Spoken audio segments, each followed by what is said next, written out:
Risma Danayu, nomor absen 30 dari kelas 12 IPA 5. Hari ini saya akan menyampaikan beberapa fakta dan data terkait dengan kondisi perekonomian di Indonesia dari dampak adanya pandemi COVID-19.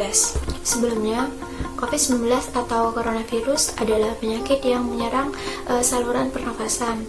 Virus yang berkembang di negara Cina ini telah mewabah ke beberapa negara, salah satunya termasuk negara Indonesia, dan banyak sekali menimbulkan kerugian dan menyebabkan krisis ekonomi di sejumlah negara. Pandemi COVID-19 sebagaimana yang dinyatakan oleh WHO ini sudah berdampak global, tidak hanya menyerang negara Cina, tetapi juga menyerang negara-negara yang lain. Namun di sisi ini, Cina mengalami dampak yang paling serius, dan itu sudah cukup mengkontraksi perekonomian di Indonesia.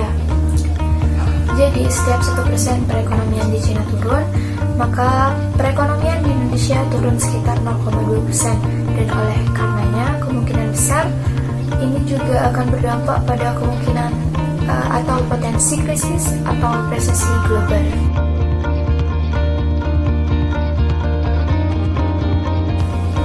Dampak pandemi terutama di perekonomian Indonesia adalah pertama, kita melihat kemungkinan besar kelangkaan dari barang-barang kebutuhan pokok, sebagaimana kita tahu bahwa negara Cina merupakan penyuplai utama bahan-bahan baku dan barang-barang pokok Indonesia, dan oleh karenanya pada akhirnya kita akan melihat kebutuhan kita akan terdampak. Maka kelangkaan dari barang-barang impor utama kemudian akan mengontraksi kemampuan industri untuk berproduksi yang akan menciptakan nilai tambah. Bisa jadi jika ini terjadi dalam jangka waktu yang cukup lama, akan memberikan efek negatif terhadap perekonomian di Indonesia. Di sektor keuangan ada dampak dari capital outflow yang cukup signifikan dalam beberapa pekan terakhir. Melihat IHSG sudah mulai memasuki zona merah, dan kemudian kita juga melihat di Amerika Serikat dan juga beberapa negara maju lainnya yang ikut terdampak. Di Amerika Serikat sendiri sudah melakukan beberapa langkah-langkah kebijakan, salah satunya adalah dengan menurunkan suku bunga The Fed pada 100 basis point dan memulai era baru pada quantitative easing. Pasar dalam hal ini menghadapi kepanikan sehingga melihat IHSG kita itu cenderung pada zona yang terus-menerus merah.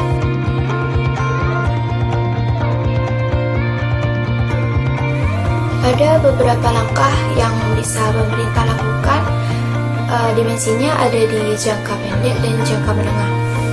Di jangka pendek, tentunya bagaimana pemerintah dalam hal ini menjaga kestabilan harga. Dari sisi kestabilan harga, kita harus berbicara mengenai relaksasi impor untuk kebutuhan baku, kebutuhan bahan industri, dan kebutuhan bahan konsumsi. Dan kemudian menjaga stok pangan, stok kebutuhan pokok agar tetap ada dan tidak kehabisan. Gitu.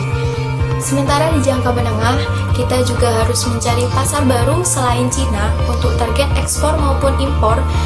Juga harus dilakukan beberapa intervensi kebijakan baik fiskal maupun moneter.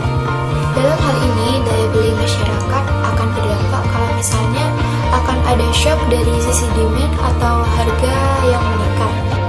Oleh karenanya, saya rasa dalam hal ini pemerintah juga bisa kemudian mengeluarkan kartu prakerja dan juga BLT supaya kelompok-kelompok yang paling rawan dalam perekonomian tidak terdampak cukup serius.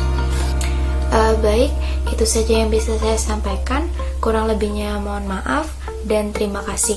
Wassalamualaikum warahmatullahi wabarakatuh.